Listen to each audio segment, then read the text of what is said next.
Dear students, Assalamu alaikum. I hope and pray that all of you are doing good by the grace of Almighty Allah. I'm your tutor Munir Shafi, and today we are going to look at a question from one of the past exam papers. Mar-Jun 2024, question number 4, and that is Maple Co. This question generally revolves around your knowledge-based concepts.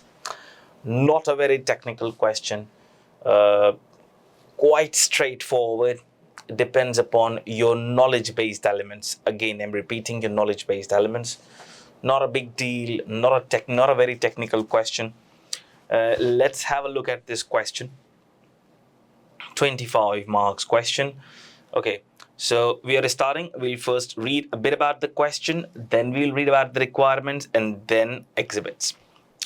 So Maple Co. is a company in the mining industry. The financial year end of the Maple Co. is 31st of December 2007.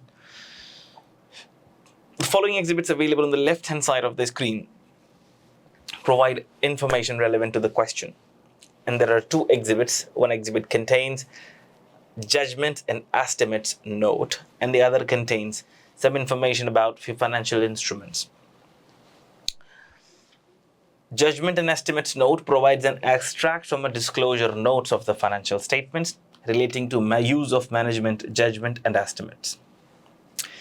And then we have another exhibit of financial instruments which describes a loan and the issue of preference shares, which the directors have judged that they don't have any impact on the financial statements. The information should be used to answer the question. Okay, now let's jump onto the requirement before reading the extracts. So, part A1, with reference to IASB conceptual framework for financial reporting, briefly explain why disclosures relating to judgments and estimates are important to investors. Okay, the first part is quite easy. And even if someone cannot exactly recall the requirements of IASB conceptual framework, even then, grabbing 3 marks is not a big deal. Isn't it? Grabbing 3 marks is not a big deal at all. How? How you can easily grab these 3 marks? Very easy. See, if you respond to this requirement, even in a generic manner, being a student of SBR, you can still write a lot. Judgments. What's the purpose of the disclosure of judgments and estimates? Because they clarify the uncertainty, they clarify the uncertain elements.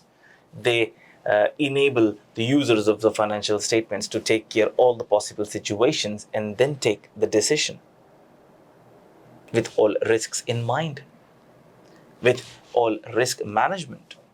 Are you getting this? So the impact the information make on their decision making, the value for the investors, it enables them to assess the financial impact. It enables them to assess the impact of the related cash flows. There could be cash outflows. There could be valuation uncertainties. Are you getting this? So it helps them to determine the impact on their investment, the potential outcome on their investment. Are you getting this? It enables them to understand that how the management is taking care of these uncertainties. So many elements could be written. This is the knowledge-based element. This is the knowledge-based requirement. And as I discussed, that it is not related to the scenario. It's a knowledge-based requirement, and we can write a lot about it, okay? With regard to accounting for a business combination, outline 3 examples where management judgment or management estimates might be required. Very simple. In business combination, when you are calculating goodwill, it includes valuation uncertainties. When you are identifying net assets, identifiable net assets, when you are calculating NCI, when you are establishing control. Simple. So these two requirements done and dusted, A1 and A2, easily. Are you getting this? Done and dusted. Before even starting the question, these 6 marks should be in your kitty. Okay. Then let's move on to B1. Using Exhibit 1. Now you have to make use of Exhibit 1. Critically assess the extent to which MapleCo's disclosures of judgment and estimates is useful for investors. So obviously, the examiner should have given the food for thought, enough food for thought. What are the elements which have been disclosed, and how useful they can be for the investors? You simply have to link that up. You simply have to think that what this information can do for an investor. Think yourself as an investor and think that what this information do for me, how this information can be beneficial for me. That's it. Are you getting this? So you have to critically assess the extent to which these disclosures and judgment are useful for investors. And you'll getting 2 professional marks for that. 7 plus 2, 9 marks. Okay. Let's read it. So this is exhibit number 1, and this is exhibit number 2, a very short one. And the very short exhibit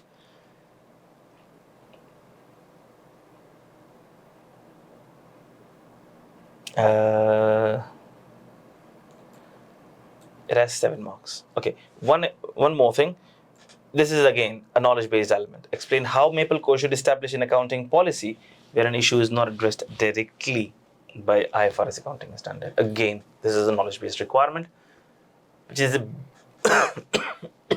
merely a test of your knowledge of IAS 8.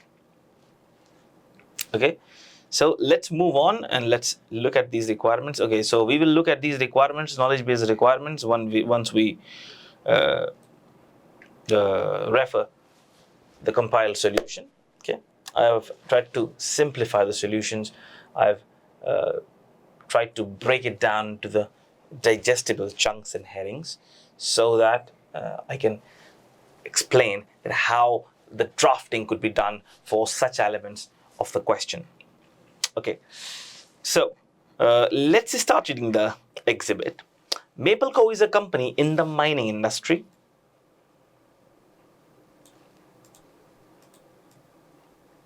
It mines materials known as ore and stores them for future use. The amount of ore stored is known as an ore reserve. Okay. The following is an extract from a financial statement disclosure note of MapleCo. It concerns the impact of key judgments and estimates around ore and ore reserves on the financial statements. So basically, these judgments and estimates in the financial statements have been disclosed in the notes. And you have to think how these can be useful for an investor. Mining equipment is depreciated using units of production methods. So, depreciation in the financial year is calculated based on the increase in ore reserves during the period as a percentage of total proved ore and probable unmined ore. So basically they estimate that how much total proved ores are there and how much could be unmined. For example, I'm just saying 1,000 units. So 600 have been extracted and estimated 400 are left. So based on this, they do their calculations. Okay, so what is a good thing about this? Okay, let me complete it. The company uses its own engineers to estimate probable unmined ore within a mine. So can anyone think of it, that how can this be beneficial? Very simple. First First of all, the note has outlined the depreciation methodology. And don't you think that it may help the investor in assessing its adequacy and in comparing it with industry peers? Very much, isn't it? So we can simply say the depreciation, what could be the usefulness? Okay.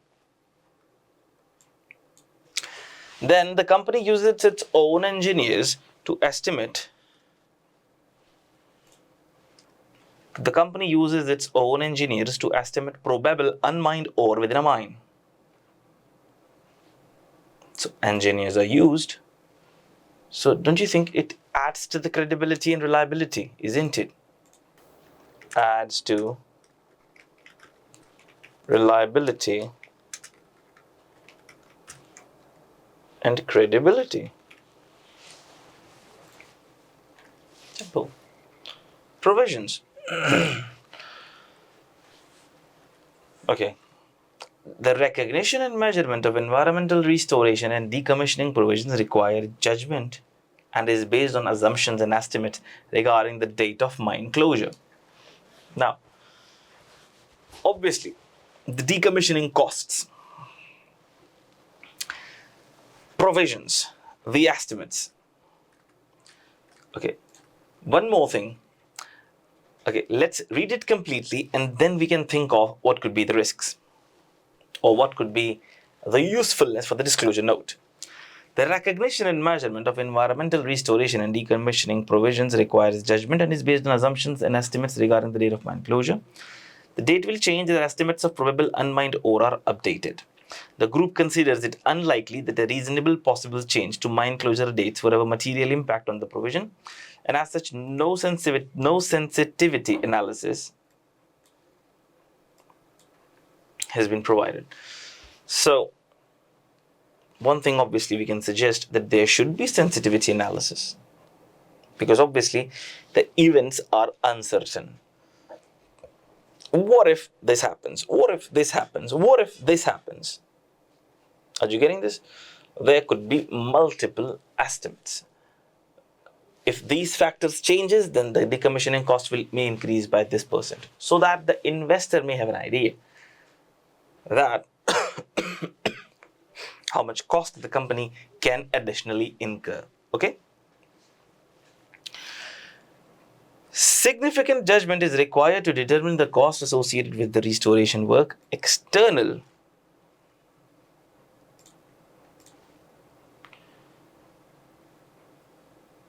Significant judgment is required to determine the cost associated with the restoration work.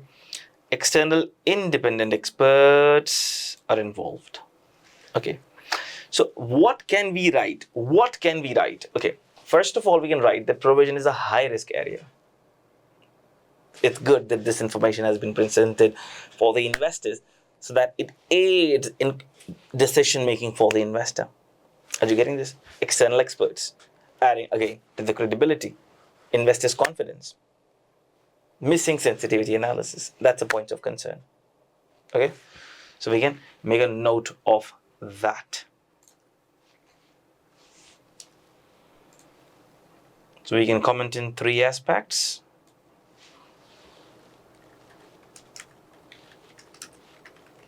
High risk and significant area.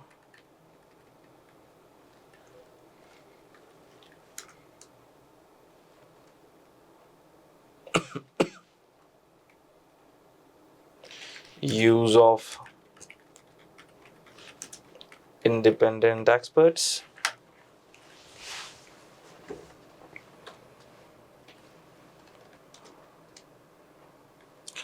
Lack of sensitivity analysis. So you can see that examiner is basically spoon feeding you the elements which you have to draft. Okay, moving on. Accounting for inventories of ore involves the use of judgments and estimates, particularly in relation to the measurement and valuation of WIP. Okay.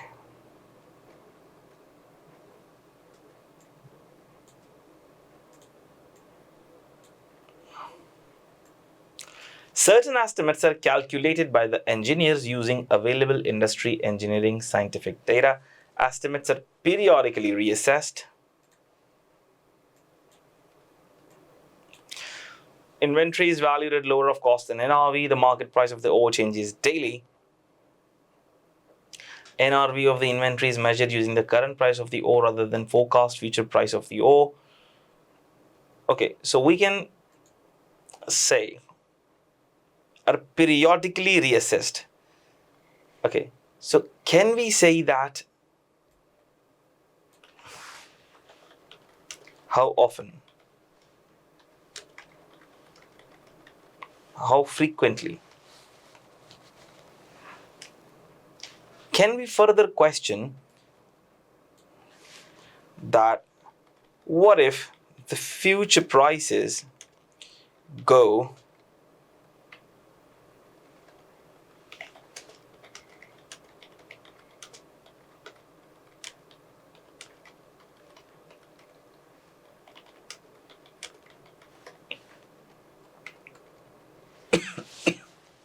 so this information and these elements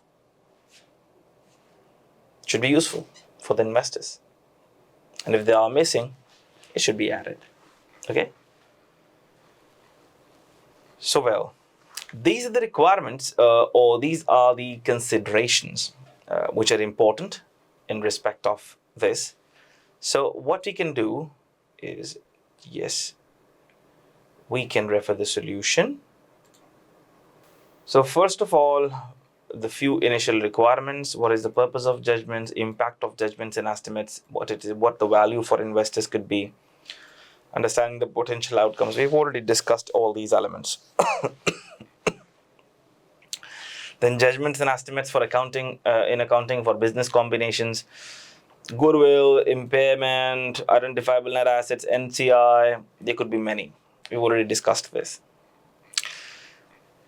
Okay, then see, property, plant, equipment. We already discussed depreciation methodology.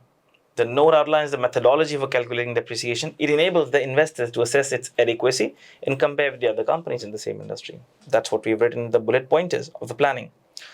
Internal expertise. Depreciation is based on estimates from Maple's engineers, which may boost confidence in technical accuracy.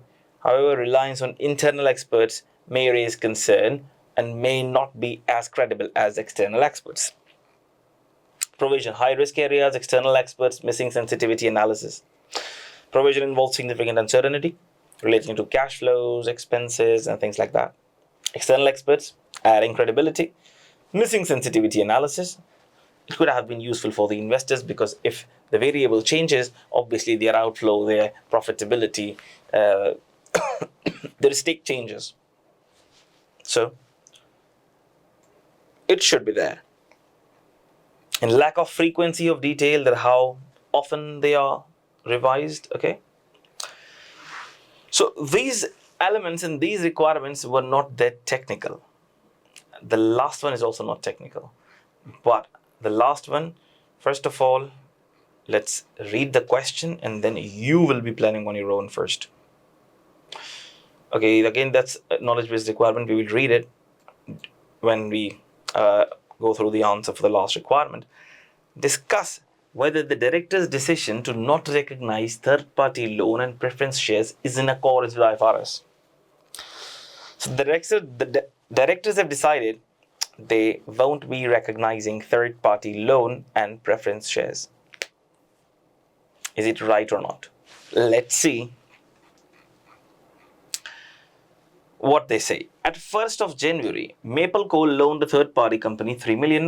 Maple Coal is due to be repaid on 1st May 2008. So they gave a loan and they'll get back on 1st of May 2008 $3 million. At 1st January, Maple issued preference shares and received $3 million. Okay. Maple Co. is due to repay the preference shareholders on 1st May, the $3 million. So they'll get $3 million on 1st May 2008, and they have their payment scheduled on 1st May 2008, $3 million. No financial asset or liability was recognized. The directors justified this on the grounds that the proceeds from the loan would be used to pay back the preference shareholders. So, first of all, think, jot down few pointers. Is this the right treatment or not? Okay, then we'll discuss it. Okay, so this part, I think, is the easiest part. How? Very simple. Let's read the requirement first.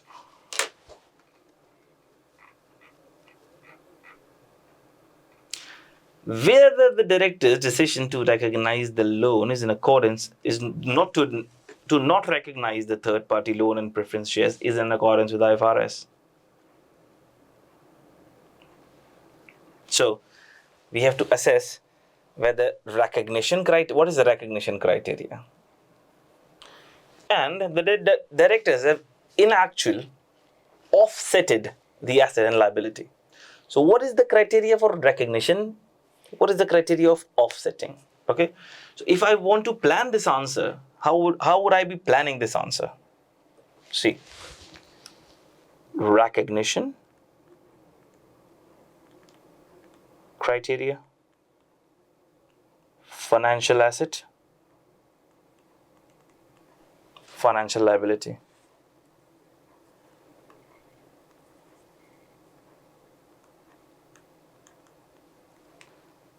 Offsetting.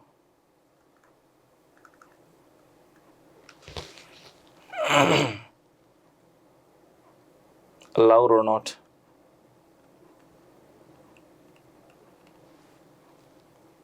And obviously,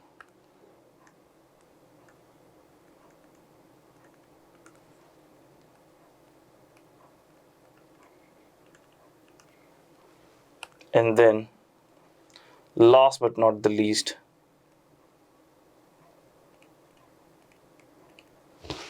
conclusion. So, financial asset. Does Maple has the right to receive cash? Yes. It's given a loan. Recognize it as financial asset. Obligation to deliver cash. Yes. Recognize the liability. When is it allowed? It is only allowed when they have the legally enforceable right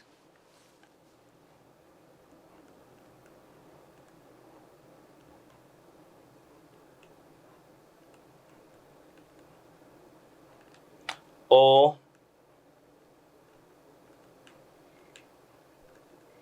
intends to settle on that basis. Neither of which is the case. And yeah, one more thing. Last but not the least,